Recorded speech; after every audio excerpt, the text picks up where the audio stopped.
A Swedish torch is a source of heat and light from a vertically set tree trunk, incised and burning in the middle.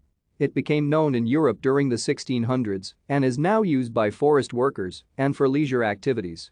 Due to its flat surface and good embers, it can also be used for cooking. Compared to a campfire, it is more compact and therefore several small heat sources can be distributed over an area.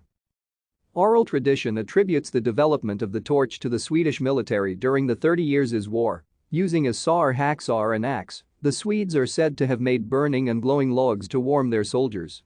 This method of providing heat meant that their troops did not have to carry their own firewood with them, but were able to get supplies on site, as the freshly cut, green wood can burn due to the chimney effect.